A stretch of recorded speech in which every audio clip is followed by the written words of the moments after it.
Greetings. It is ACC Baseball Etc. brought to you by our friends at Academy Sports and Outdoors, your go-to destination for everything you need this baseball season. Whether it's gearing up for game day or sharpening your skills in the offseason, Academy has the bats, gloves, cleats, protective gear, training equipment, and apparel to help you bring it home for less with everyday low prices and a huge selection of top brands like Easton, Rawlings, and Wilson. Academy makes it easy to step up to the plate with confidence. Shop in store or online at academy.com and get ready to play ball.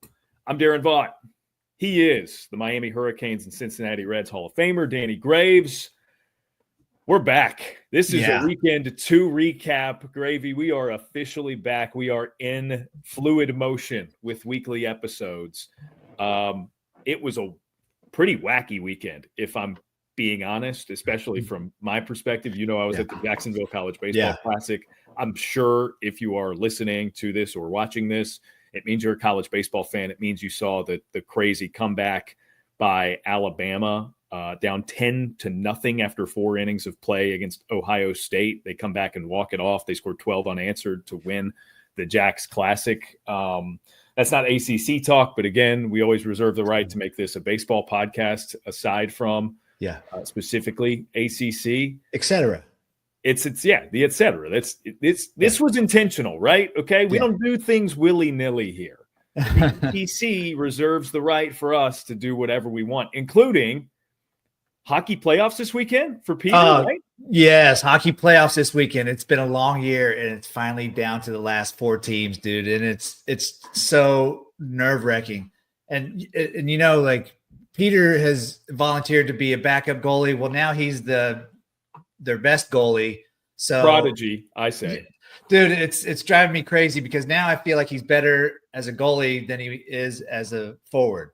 So, like, he's so legit back there, like making Marc-Andre Fleury saves, and he tries to like trip people all the time with his stick. So we call it the Flurry.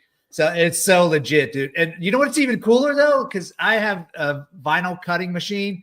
So I cut different logos out on his pads and his helmet. It's so awesome. I can't believe I haven't sent any of these pictures to you. It's so legit. Yeah. I change them every weekend. Yeah. But anyways, send me a bunch of them. I mean, have you been posting them? I haven't seen that either. No, dude, I'm afraid to post anything because they've been playing well, you know, and I'm afraid to throw something out there and change the mojo. Yeah. That's an end of season dump, right? In the social media world, they call it a dump. You could do an end of season dump. All those. Recap, dump. Yeah. All right. Yeah, so how are we feeling? That 4 teams left. That means they got to win 2 games. So it's a round robin the first 2 days, and then the top 2 teams go. So if they win the first 2 games, and they're in the final, and the team that we finished in second place in the regular season, the team that finished in first, they were 19-1, 20-1 with 1 shootout win. So the shootout win and the loss were both against Peter. So he was the only goalie to beat them, but then we lost in a 12-round shootout to them. It was unbelievable. All right. I promise we're going to talk baseball. Yeah. I got to know what it is like being the parent of a goaltender during shootout hockey. It's the worst feeling you can ever imagine, because it's bad enough just to being a goalie parent. But when your kid is 9 and he's taking like shootouts against the best team in the league, and the kid has no training, nobody's like worked with him, it's just all athleticism. I'm telling you, man, I wanted to throw up the whole time. It was absolutely disgustingly nerve-wracking. But he was making saves, and I kept telling him to, like, giving him signs to flurry the guy and throw his stick out there, a little poke check, and he started doing it and then started tripping guys, and he started feeling it after that, man, and it was awesome. So I cried because I was so happy how well he did. I love that. Yeah, and the team didn't even care that they lost. They thought it was so awesome that he did that. You know, it was great. Incredible. Yeah, All right. Well, good luck to Peter and the gang this weekend. I look forward to a good report of them winning a championship when we do this again next week. Yes, I'm hoping that's the report. All right, so we got a lot to dig into Yeah. baseball wise. Let me tee you up. What jumps out most for you when you look at the results from this past weekend? I hate to be negative Nelly, but NC State, I'm worried about NC State, Daron, and you saw them all weekend. You saw them up close. They started the season all 3-0. Now they've lost 4 in a row. And it started with the terrible end of the game. Was it maybe Friday night when they blew that lead in the ninth inning? Tuesday or Wednesday night, their midweek against Liberty was. Oh, is that against Liberty? Yeah, that was the bad outing for Duden. Yeah, well, yeah, and I mean a lot of unearned runs, obviously, but still, like it looks bad that he didn't get the job done, and then they go on and lose 3 more after that. So I know that you mentioned earlier before we even started this or before the season started that the offense is going to be shaky, and Elliott was worried about where he's going to get the offense from. And it appears that's still an issue, right? Like they're not able to score runs. They're not able to have big innings. They're not awful, but this is a team that if you have decent pitching and the defense that they have, you should be able to score some runs. Yeah, this is obviously with them being the only ranked team heading into Jacksonville this past weekend. It was a big topic of conversation that they went 0-3 on the tournament, especially with the loss leading in. And I'm trying to like rationalize it in my own brain. And I think that this is what I've come to. In this transfer portal world, not all classes are going to look the same. Last year, for instance, Elliott went and got Alec Makarevich from ECU. Mm-hmm. When he was playing, he was the active games played leader in all of Division I college baseball. He was literally the most experienced player in the country. Yeah. That matters. In addition to being a really, really good hitter. Like led them in basically every offensive category last season, right? Yeah. But the reason he's able to do that is the experience and the maturity. He was this time of year, he knew who he was. Mm-hmm. Everyone around that program knew who Alec Makarevich was, right? Yeah. There's an assuredness with an experienced player like that. Yeah. Grad transfer Brandon Butterworth. He's maybe a little bit of an outlier here because he wasn't even going to be the starting shortstop at Western Carolina and was not an offensive player, but he came through and had a way better offensive season than I think they could have even anticipated. Mm-hmm. Garrett Pennington. Known commodity at Wichita State. Yeah. Graduate transfer. Has played a lot of college baseball entering his time with NC State. He knew who he is. There's an assuredness, a self-assuredness with players like that. There's good and bad with the way that NC State did not construct their roster in a similar way this year. Mm-hmm.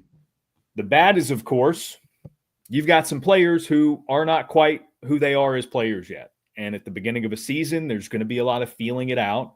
There's going to be a lot of figuring it out. Mm-hmm. The good news is, dude, they're young. Yeah. They're going to get better as this season goes on.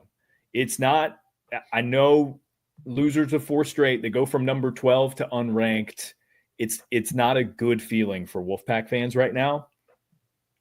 But it's not – the season's not over. We haven't even started ACC play. Right. They're going to be fine. I don't know what that means in the grand scheme of things because the league's really good. You know, I don't know if they get back up to number 12 in the country. I would say probably not, but like that doesn't mean they can't be a good team that makes it to a regional or even a super regional or who knows, back to Omaha, right? If they hit all the right buttons. But right now they're trying to find themselves. And coming in, we thought for sure they would have the best bullpen in the country, maybe, if not one of them. Yeah. And it's been weird. You know how this goes, man. Like the team's identity, it trickles throughout, right? So if you're not playing offense the way that you want to play offense to the point where you've got a lead in most games, it makes appearances for your star closer pretty spotty. Jacob Duden got into the game on Sunday for their action over the weekend Uh-huh. because they needed to get him work over the weekend, not because they were ever at any point in a situation where it was high leverage enough to where they like needed to use him. From he your just needed to throw. like your experience as a closer. Yeah. You were, I assume, a closer on a bad team once or twice. Yeah. What's that like? What's that like? Because it takes away some of the rhythm and consistency with your appearances. Yeah. So if there was times that we lost multiple games in a row, like we would always try to figure out not to let me go more than 3 days without getting in a game, like 3 physical days, not just 3 games, like try to get into a game after 3 days. And sometimes it didn't work. And then by the time you get in there, your mentality is different. And if it's not a pressure situation, your mentality is a little bit different with that too. So it's not easy. And I'm not making excuses for Duden, but it's different when normally you're pitching in these high leverage situations. Then you have to go in and just to get work. That is in the back of your mind that this is just to get work. It's not to go out there and shut somebody down. It's to go out there and get work and not get hurt. You know what I'm saying? Like it's a different mindset. But at the same time, I think you, as a reliever, as good as Duden is and as good as he's going to be, he needs to get in the mentality of it's 1-0 no matter what. Every time I go in the game, it's 1-0 and I'm holding this lead. And I know the defense has struggled a little bit this year, double-digit errors already in the early season. That's where the pitchers have to start to pick these guys up, because at some point in the year, these guys are going to make some plays that they shouldn't be making, and the pitchers are going to be like, oh, well, thank you for that. You know what I'm saying? It goes both ways. Yeah. And I actually, as you mentioned that, 2 errors come to mind from over the weekend that came in sequence. They may be consecutive innings or in the same inning, maybe, but it was 2 balls hit at 108 miles per hour. Ouch. Which, to your point, if you don't want your defense making an error on a weird ball, like a weird sun ball to straightaway center field that's going to deflect off a glove because the outfielder's having issues with the sun or whatever. Yeah. It would help if it was not a laser off the bat, right? Another one was a ball that was like just a worm burner up the middle on the ground.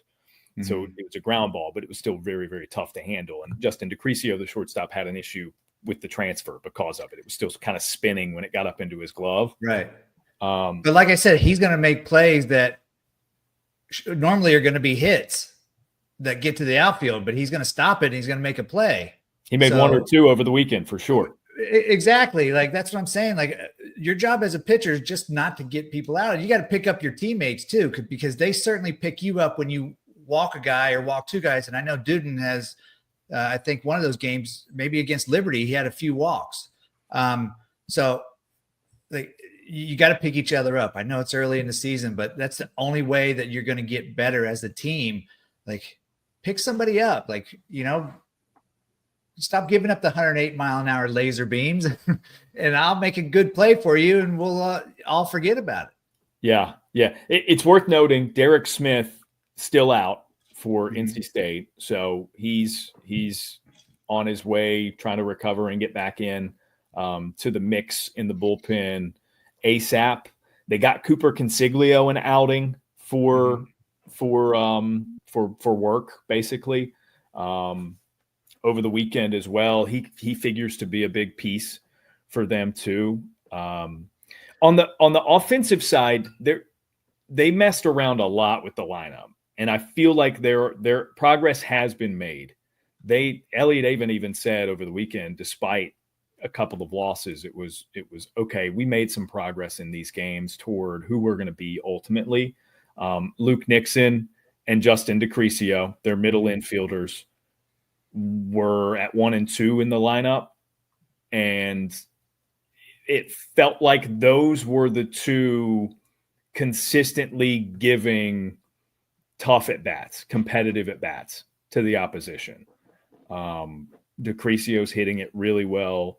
Nixon is maybe not eye popping with line drives that, rocket off of the wall or whatever, but he gets on base. He makes things happen. So for those two at the top of the order are for sure silver linings in it. And, again, they're young. It's a lot of guys. They're starting a true freshman in center field. Ty Head is an incredible talent that in most other parallel universes doesn't make it to campus, and he's playing as a pro now.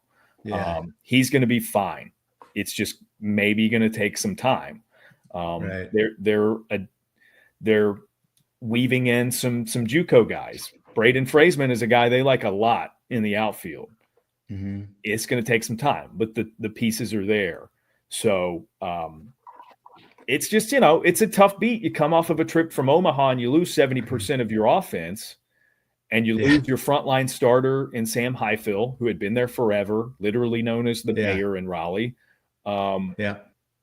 It's just a lot of identity pieces that you got to figure out. And it just so happens that the guys before you, some of them that are still with the team, were in Omaha last year. So you're saddled with that high preseason ranking and the expectations of not going 0-4 in a week. Well, I think the high expectations too are because Derek Smith was supposed to be another piece in that bullpen who they're missing right now. And that I know it's just one guy, but it makes a big difference in how you use your starters and how you use your middle relievers getting to the back end of the bullpen. So now you're trying to find a way to get to Duden in the 8th or 9th, whereas at the end of the season last year, you could get your game into about the 6th inning and then give it to Smith and Duden.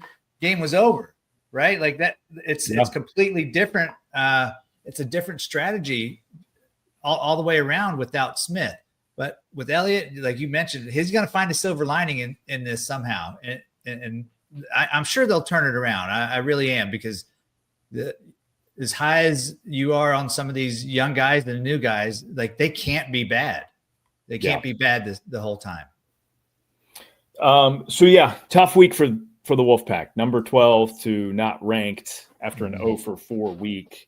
I'm actually going to see them again this weekend. I've got the Sunday game against Canisius. So I'm interested to see, they're kind of back to the regularly scheduled non-conference programming, lesser teams. A sweep for them would be nice as a bounce back. So we'll see how that looks this weekend. Next on my list, I've got Virginia. They played in the other peak events tournament in Round Rock, the Round Rock Classic, and they lost a couple of games. But these are really good teams that they're losing to. Yeah.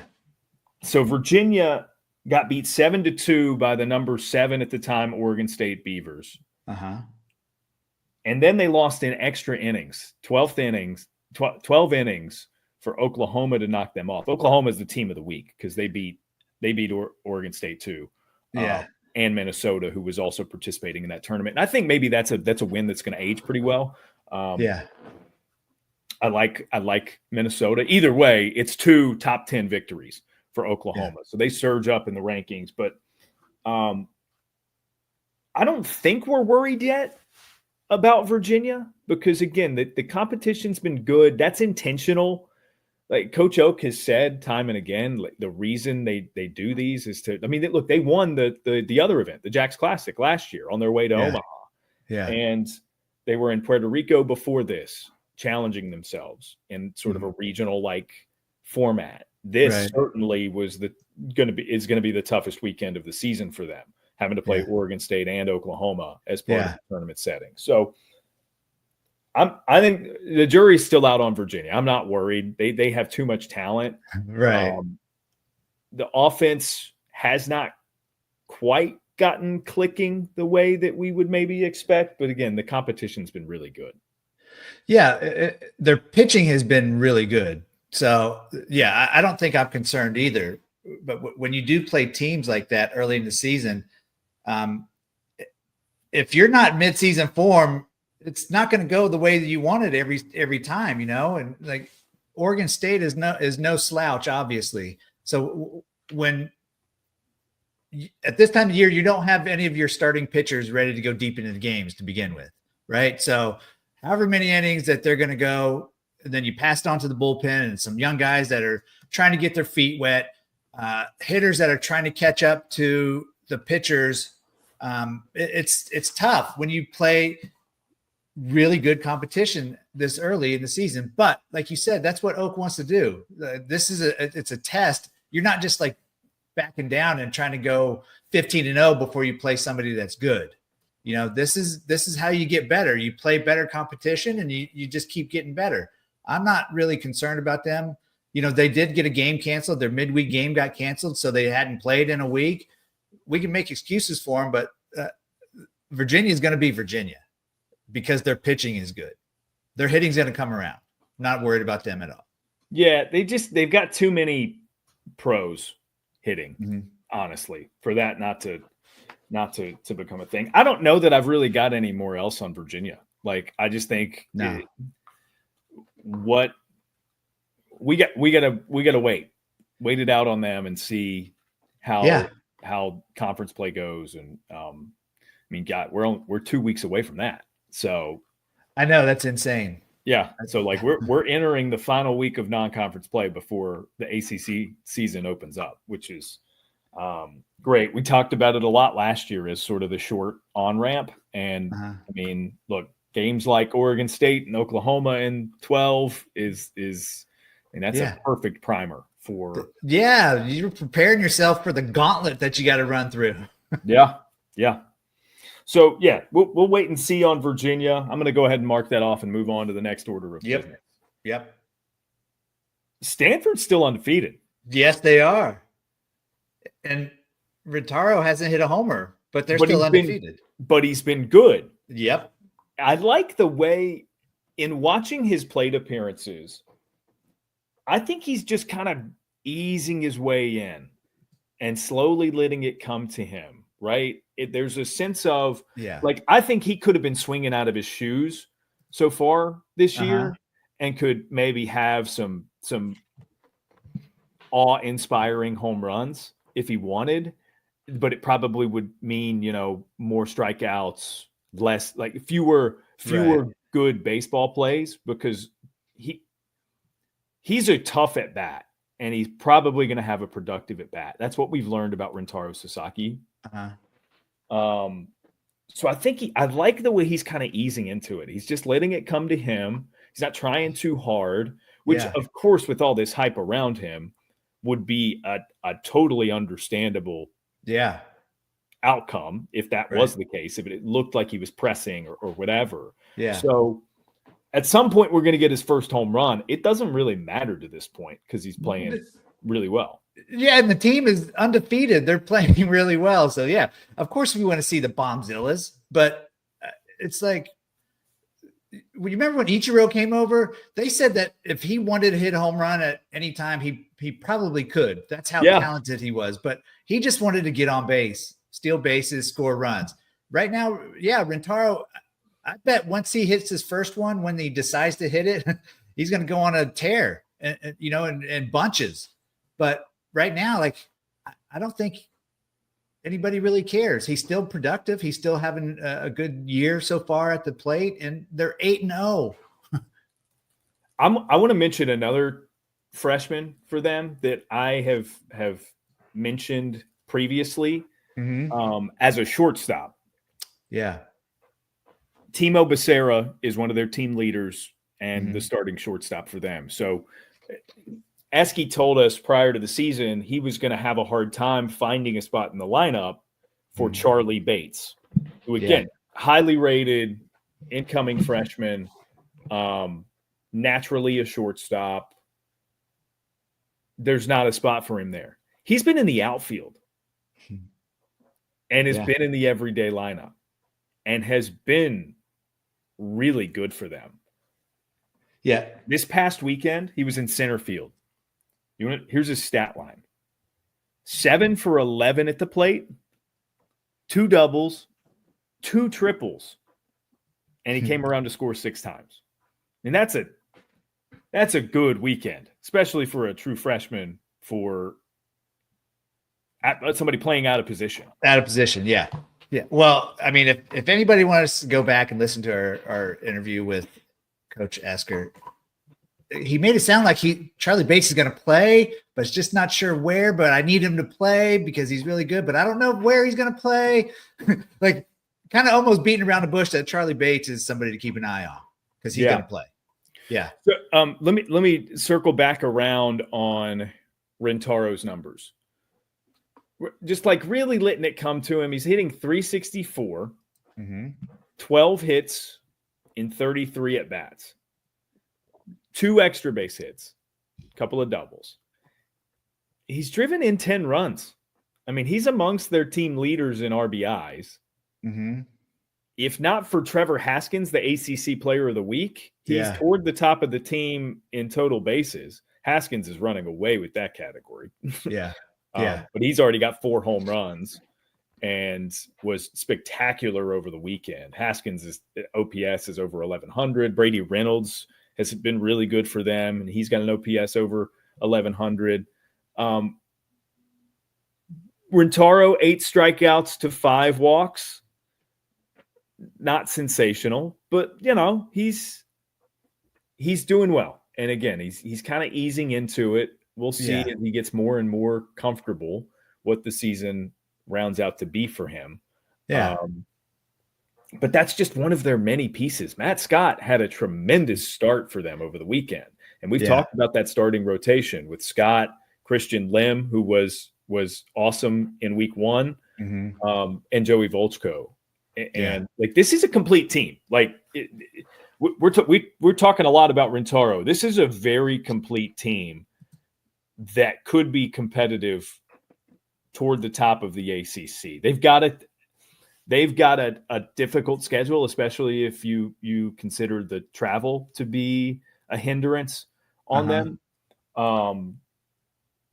But I'm fascinated to see where Stanford shakes out in this ACC. Well, yeah, and their bullpen, is it Uber who's got a couple saves for them? Been pretty solid. So you got those 3 starters. That's the 3-headed monster to begin with. And then if you got some decent arms in the bullpen, watch out. Their offense, you talk about all these guys, and Rentaro has 12 hits. Well, the league leader has 14, and that's Merrick Houston. So like he's right there. He's just not hitting the home runs. But so many guys, if you look at the stats, are at the top 10 or 15 are from Stanford. There's a lot of them up there. So it's awesome seeing a team come in the first year in the ACC conference and dominating. Just going to make this league even stronger. Clearly, they are going to bounce back from what they were a year ago. Objectively, not a good team, not competitive. Right. They're gonna make this leap into the ACC, and like it looks like they're going to be fine. And if not one of the better teams in the league, bouncing back from that. Yep, no doubt about it. No doubt about it. So Stanford, who by the way, in a couple weeks' time, opens up the ACC slate at North Carolina.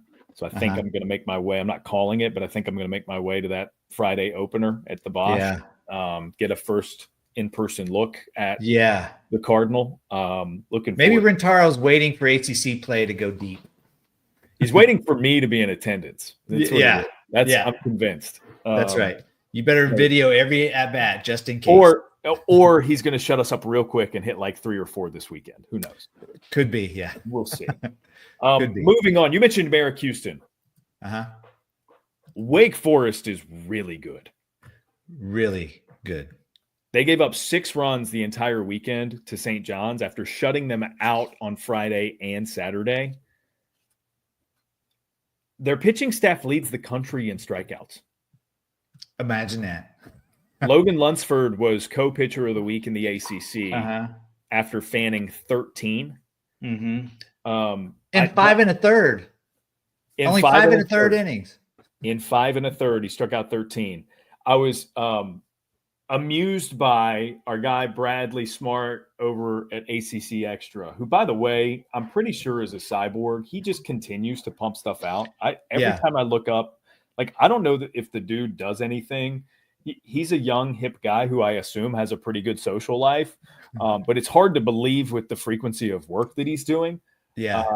I was amused by he screenshotted a chart in the from the press release from Wake Forest about Logan Lunsford being one of the ACC pitchers of the week, and it showed a table of all-time strikeout performances in Wake Forest history. So Lunsford, which is with his 13 over the weekend, tied for 10th all-time for strikeouts in a single game in Wake Forest history. Yeah. The guys in front of him. So, there are 9 slots in front of him. Chase Burns occupies 6 of them. Yeah. All last year, right? I mean, he was only with Wake Forest 1 year. Yeah. 6 of the top 7 total strikeout games in Wake Forest history belong to Chase Burns. Yeah. Wild. I mean, he was so dominant last year. It's a testament to that. And we all knew how dominant he was, but you look at that and it's like, oh my gosh, that's more than dominant. Like, was this guy really that good? Yeah, he was. And that's why he became the 2nd overall pick in the draft last year, because he wasn't supposed to go that high. But how do you not take somebody that high after that kind of year? Yeah, ridiculous. I told you last week, I love the balance and the depth and the variety of Wake Forest's pitching staff. How funny would it be that without the superstar like a Rhett Lauder, a Chase Burns, if this is the team that kind of takes them over that next threshold? Yeah. It wouldn't, I mean, as far as name wise, it would be like, really? They didn't do it with those guys, but they're doing it with these guys. But you've seen what they've done already, like Lunsford and even Matt Dallas, 6 shutout innings. Like they have guys that are going out there and just shoving it. It's almost like when Josh Hartle came along, like he was kind of just the guy in the back of everybody's mind. And he became one of the top prospects. He had a down year last year, obviously, but still got drafted.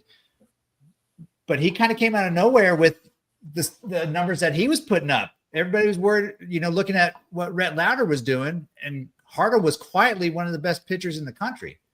Yeah. So I think they're okay with not having the big name guys that are taking all the publicity. It's multiple guys that are doing their thing out there.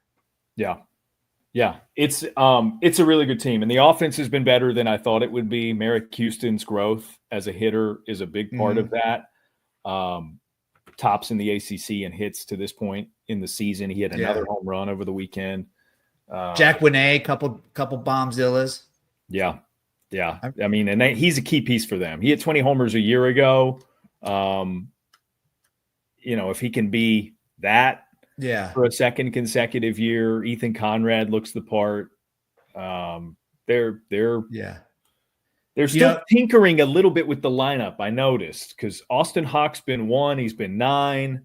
They're going to come to some sort of place where they settle in to something, but there's room to grow for the lineup while the pitching staff has been the foundation.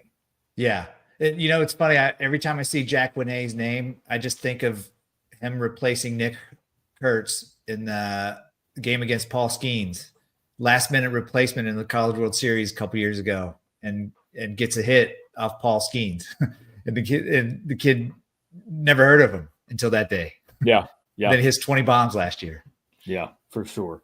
So Wake Forest, suffice it to say, is good. I know a lot of what we do at this point in the season is, oh, look, so-and-so swept their weekend. This team's good. Can't wait to see them in ACC play against other ACC teams. So we're going to do more of that. Yeah.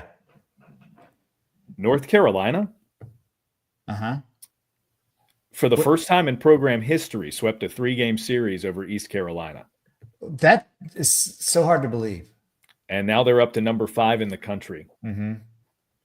They've done this having only hit 2 home runs as a team. Interesting. Which is a much different Carolina team compared to what it was last year, obviously graduating the career home run king in Tar Heels baseball history, Vance Honeycutt, but Yeah. several others. I mean, they've been a boppy lineup, for lack of a better way to put it, the past several years. They're getting it done a number of ways, and the pitching's been spectacular to this point. Yeah, well, Hunter Stokely too. I love. He's like a ninth year senior. It seems like I feel like he's been there forever, but he's getting to play again, and he's hitting the ball. He's hitting the ball hard again.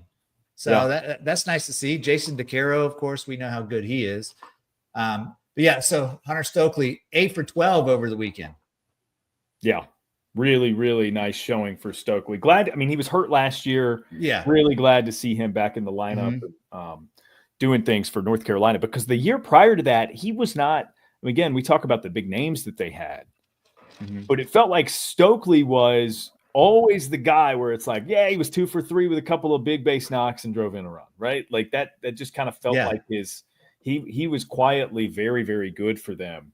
And now he gets to be loud about it. Right. In a way that our friends at Turtlebox would love.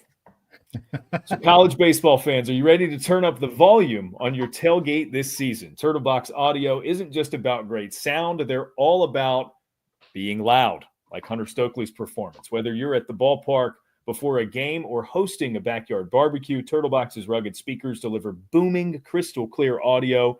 Visit turtleboxaudio.com and get your hands on the official speaker of D1 baseball.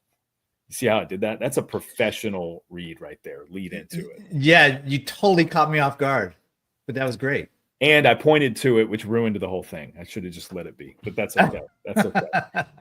Let's get to some more loud performances. Florida State's very good. Yeah. And we didn't even hear about Jamie Arnold this weekend, even though he dominated again. But yeah, Florida State's really good. So I'm going to shout out a true freshman. We got a lot of those that are really good. Yeah. Hunter Carnes. Yeah. Who, again, they've got Jackson West and a reliable, experienced catcher. It was a question mark where they were going to fit Carnes into the lineup. But it's become very clear you got to get Carnes into the lineup. Yeah. 5 for 12 on the season, 10 total bases, got his first home run, couple of doubles mixed in there, about the same number of walks and strikeouts.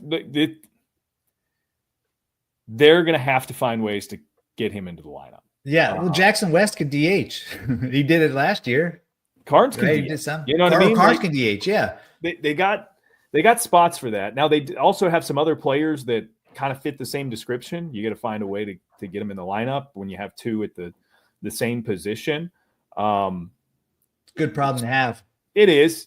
Still looking for that sort of awakening with the bat for the big guy, Miles Bailey. Mm-hmm. He's driven in 3 runs, hitting 235. Like, that's going to come around at some point, I would assume. But yeah, Carnes has got to get in. Can I tell you something about Carnes? Go ahead. Or you finish that. I'll just finish up with the other top guys for them offensively so far. Gates Harrelson has looked really good. Yeah. 7 for 14 over the weekend. Yeah. Pretty good. 433 is the team's batting average leader on the season. Mm-hmm. Alex Lodis and Drew Farreau, I'm on the record as to saying they're my favorite middle infield in the ACC this year. Mm-hmm. They're both 400 or right around it at the plate, 3 home runs apiece to lead the team or tie for the team lead. That's a good thing that they've got going. I think the concern with Florida State was that they weren't going to be able to replace much of the offense that they lost. Mm-hmm. They've figured it out. Maybe not completely replacing what the production in the aggregate, but they're coming close. And again, if you expect Bailey and Carnes to just get better as the season goes on with some other pieces, coming into form, I think the lineup's going to be just fine. Just fine. You said you had something else on Carnes? Yeah, so it was interesting. Here in San Antonio, I have my CPA of 2 years ago. In 2023, he was retiring. So, and I have this note in my phone, March 27th, 2023. He says, "Hey," because he knew I covered ACC baseball. He's like, "Hey, do you know anybody at Florida State?" And at the time, Mike Martin Jr. was the head coach. I said, "Yeah, I know Meat pretty well." And he says, "Well, my grandson has committed to Florida State." And I'm like, "Really? What's his name?" And he's like, "Hunter Carnes. He'll be there in a couple of years." But yeah, he loves the program. And I'm like, "Okay, well, let me put this name down just to see if I can remember it." What do you know? Here he is. And his name's been published as a possible freshman of the year. And I'm like, this is the guy. So my CPA, my former CPA's grandson. Small world. We talk all the time about how baseball in and of itself is a small world. That's just like, in general, small world stuff. That's good. Yeah. Yeah. Pretty insane. Was this also George Strait's CPA?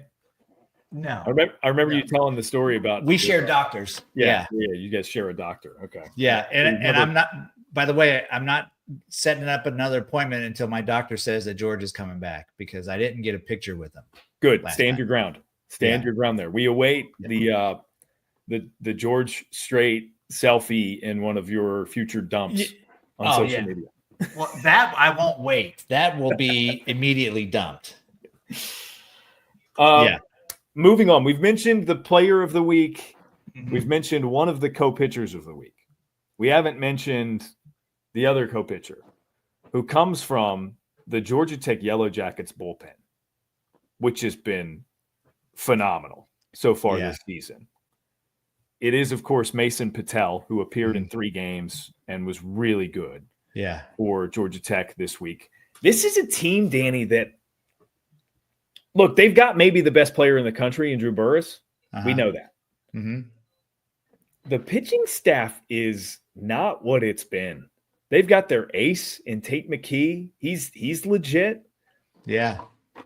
The bullpen I just alluded to has been really good so far this season. They could do some damage. We've always said, and I believe I am on record saying this too earlier, that if they had any kind of pitching, just not even really good pitching, if they had just some decent pitching, they could definitely compete for in this league for a championship, because they rake every single year. They score runs every single year. And now you got guys in the bullpen that are dominating, like Patel. He hadn't given up a run yet. I know it's early, but still, like, this is baseball. People give up runs in baseball. He's been lights out, but Georgia Tech has been surprisingly good with their pitching so far this year. It's awesome to see. I love it. McKee, through 2 starts, has only given up 1 earned run. He struck out 9 batters, only 2 extra base hits in 10 innings.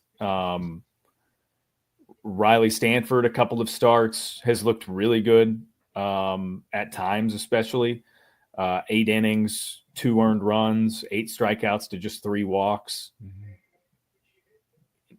Things are different for the Yellow Jackets this year. I don't know if it means ultimate success, but just know this is not the same group that we've discussed in recent years. Right. So, and they're getting offensive help from guys outside of Burris. I really like the plate appearances that Vaughn Lackey's had this year. I mean, 6 strikeouts, but he's had productive at bats, a home run, 6 runs driven in. Drew Burris is, by the way, driven in 13 runs already in 8 games. Just kind of steady. Kent Schmidt, Kyle Odice are both having good starts to their years.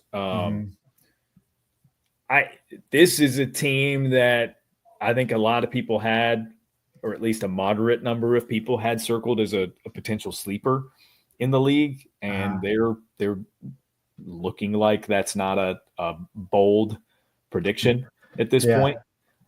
So I'm really intrigued by Georgia Tech. Yeah, you mentioned early success. That could lead to a season of success. You start feeling good about yourself, and you trick yourself into thinking, "Oh man, we are really good." and then you just start beating people, when it's the other way around, when you're supposed to be really good, you start doubting yourself if you're not playing very well. Yeah. But this situation, it's almost like they got nothing to lose. Let's go out and play and really see how good we are. Yeah. Last team, 2 teams to cover. Clemson's kind of in the same spot as some of these others. So I don't have anything super pointed about them other than they look good. And I can't wait to see what it looks like in ACC play. Justin Lagurnick had a great outing as a starting pitcher. Yeah. Was certainly on my mind when I put in my vote for ACC pitcher of the week. So Clemson, Canuck and Darden look great again. Yeah.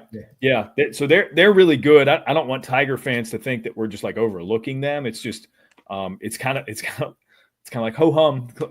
Tigers are good again. So we'll talk about them plenty as the season goes on. My point. Yeah.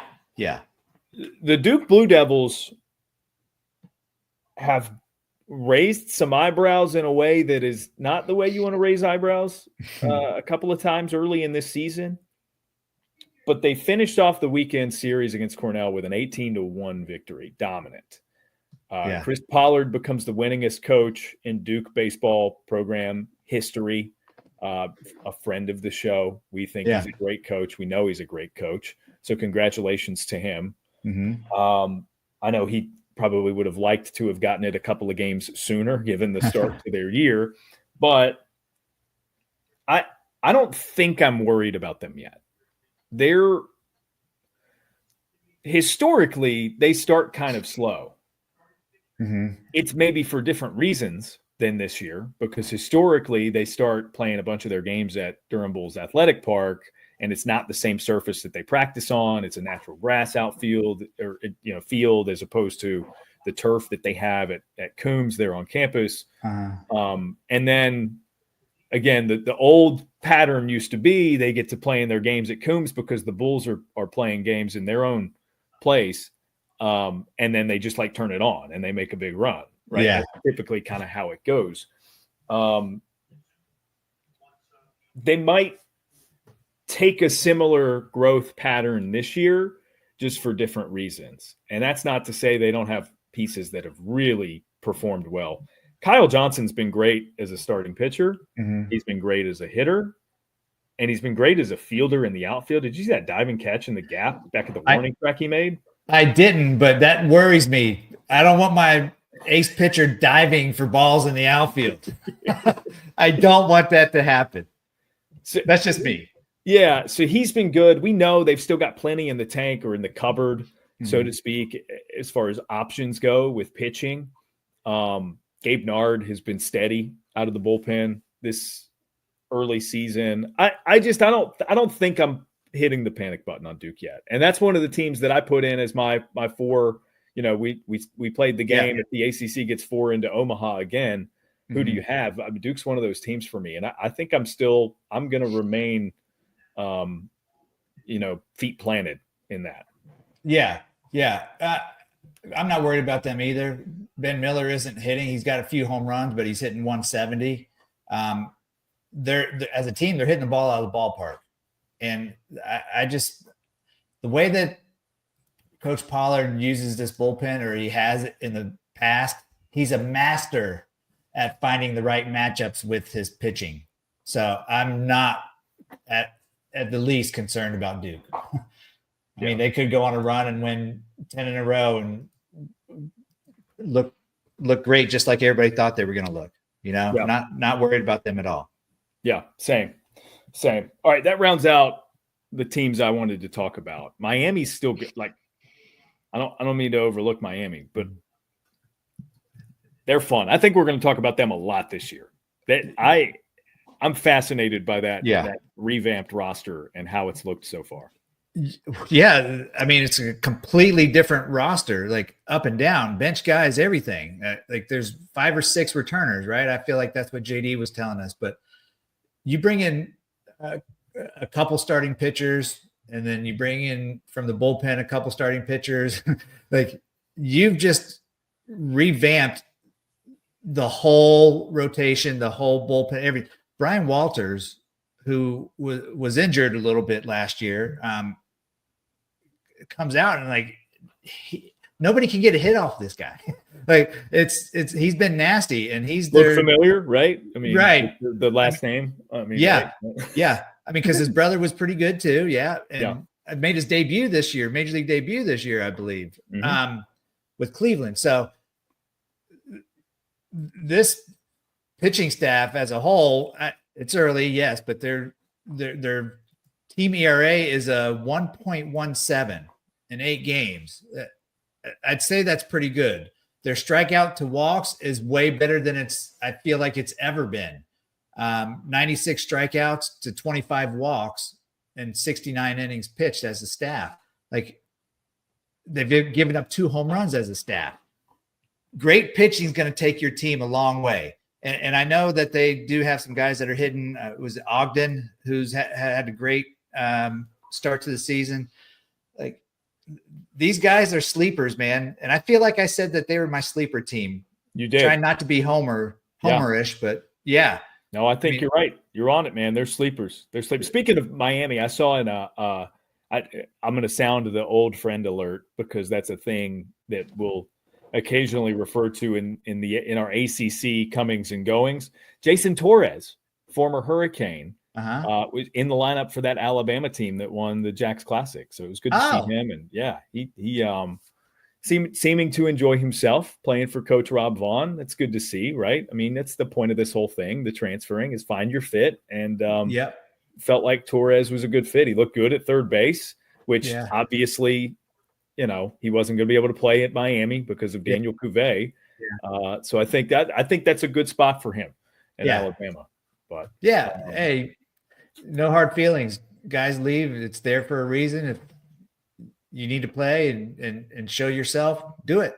There's nothing you can do about it, right? No hard feelings at all. Because we have 16 teams, it just occurred to me to mention another one, because we mentioned the younger brother situation in terms of former ACC players. Parker Detmers looks pretty good for Louisville. Zion Rose hit a home run over the weekend. I like them plenty too. And again, if you're a Cardinals fan listening, it's not with 16 teams, we're not going to go fully in depth on every team, right? Every show. So just know we see what they're doing. I am so pumped to see Louisville back in the mix. Yes. Yeah. And see them, with my own 2 eyes here pretty soon. So very excited about the prospects of their season as well. I've got Hall of Fame. Let's do it. I'm nervous. We started the show with fathers and sons talk, right? Mm-hmm. Yeah. Playoff hockey coming up this weekend for Peter. Okay. We're going to end it with fathers and sons talk. Okay. For Florida State, a young man by the name of Noah Sheffield has made his collegiate debut this season. He's 1 for 3 at the plate for the Seminoles, trying to find his way into situations. You might recognize the last name rather, Sheffield. Yeah. That is Gary Sheffield, the legend. You might recognize, if you see Noah at the dish, the little twitch with the bat. If your name's not Sheffield, you can't do that. Yeah, he looks a lot like Papa with that. So I know you guys are both Miami guys. So I pulled up your career stats against Gary Sheffield, which is a scary thing to see results on, because of my friend. My feelings don't get hurt. What do you recall of your experiences pitching to Gary Sheffield throughout your career? Well, before I get into that, so we both grew up in Tampa, actually. Or Tampa, not Miami. Yeah.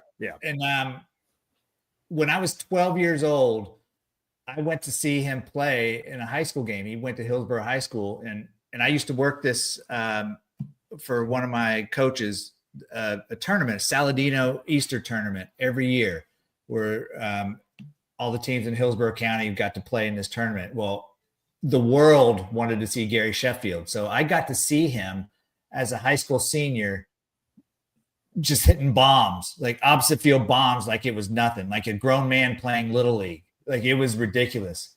And then I get to the big leagues and get to play against him.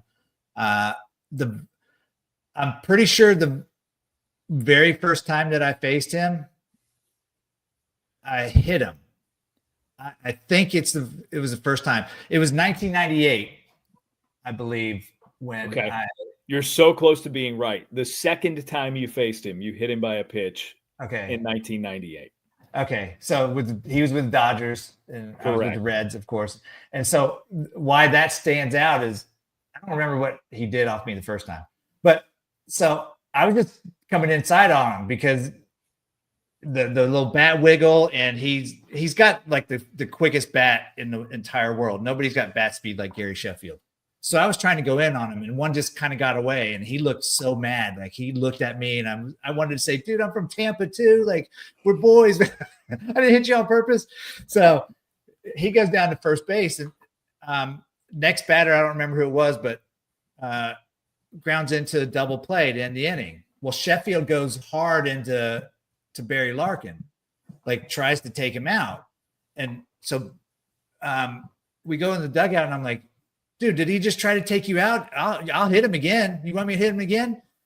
He's like, no, I took care of it. So, and the way he took care of it is he dropped down and got real low to throw the ball to first and made Sheffield get out of the way. He's like, don't worry about it. I got it. So like he threw it kind of right at Sheffield's head to make sure that he was sliding and get out of the way. He's like, I'll take care of it. It's over. So that's savvy. Yeah. Hall of Fame stuff from Barry Larkin. Yeah. So I'm like, okay, you said it, you got it. But I can honestly tell you, I don't remember what all I did off of him. I don't remember how many times I faced him. I just know that it was very nerve-wracking to see that bat wiggling around. So I'll clue you in. You faced him 15 times in your career. What? Oh my gosh. 15 times. So the first time you mentioned the one in 1998 with the Dodgers. Remember that year, I believe he had recently gotten traded to the Dodgers from the Marlins. You faced him when he was with the Marlins 2 weeks prior. Okay. And he singled through the right side of the infield. Must have been a jam shot. Had to be.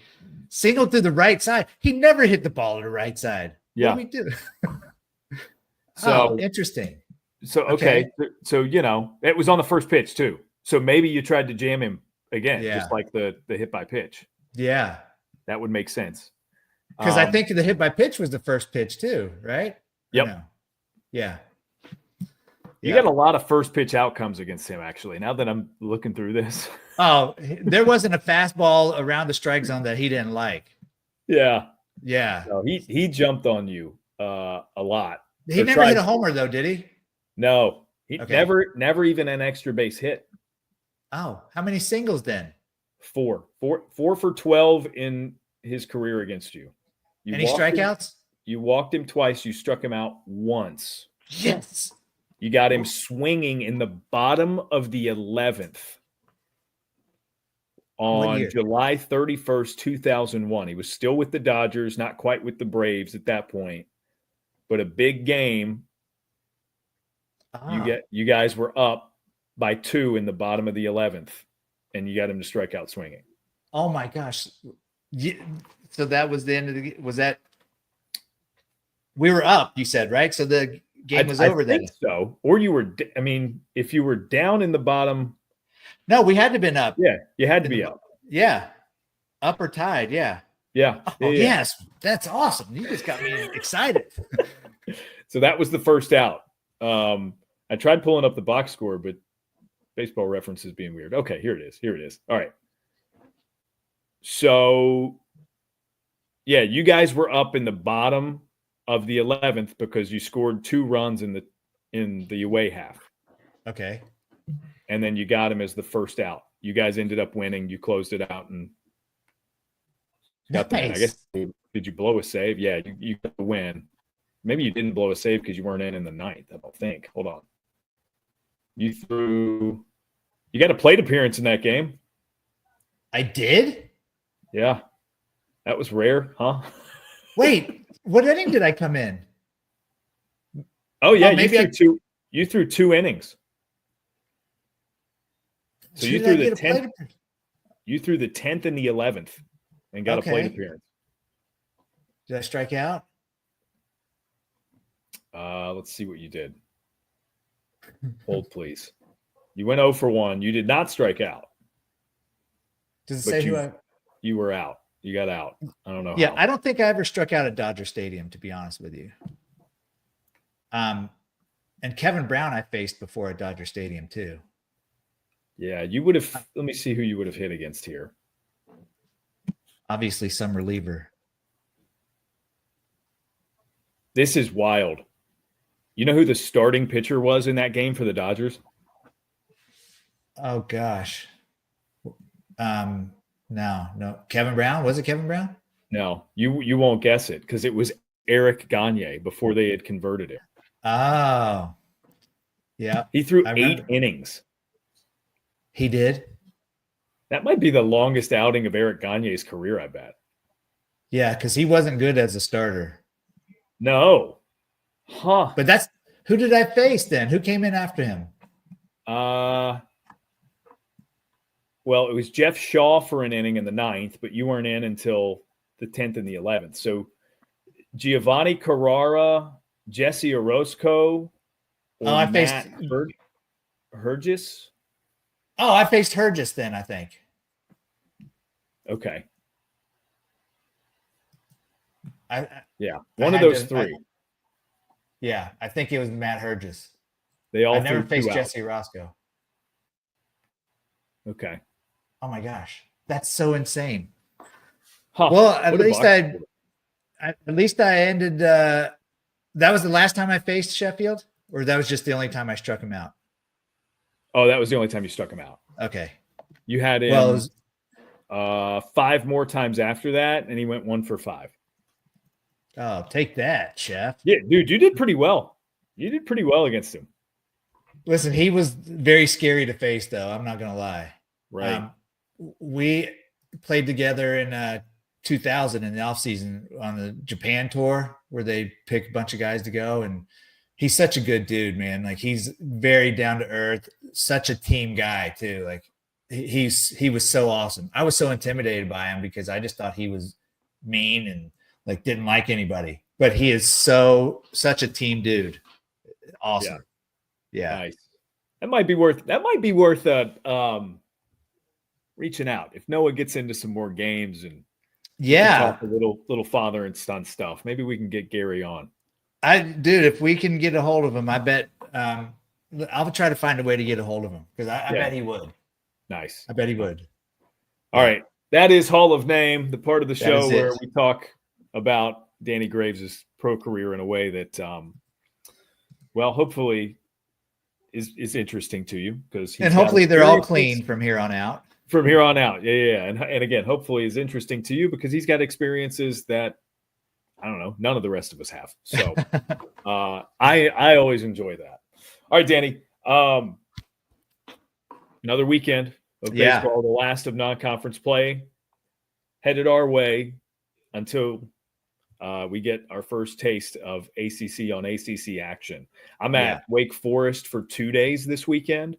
I've got them Friday and Saturday. They're doing another one of those things where they welcome 2 teams. So Princeton and Maryland are going to be at Wake Forest. And then, as I mentioned earlier, Canisius at NC State on Sunday. So I've got another packed weekend of baseball play-by-play. So nice. Would love to have you with us on ACC and X if you're listening or watching. Yes.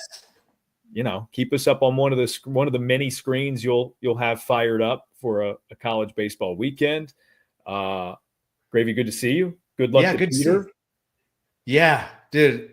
I'll have an update. Next week. Hopefully carrying the mini Stanley Cup. That's it. Yes. You're going to be drinking your coffee out of it next time we record this. Oh, yeah. Nice. That would be nice. Yeah. All right. He's Danny Graves. I'm Daron Vaught. This has been ACC Baseball Etc., part of the D1 Baseball Podcast Network. Our thanks to Academy Sports and Outdoors, our title sponsor, as well as Turtlebox Audio. Head to turtleboxaudio.com to get loud. We're out. We'll see you next week, and we will preview ACC Week 1.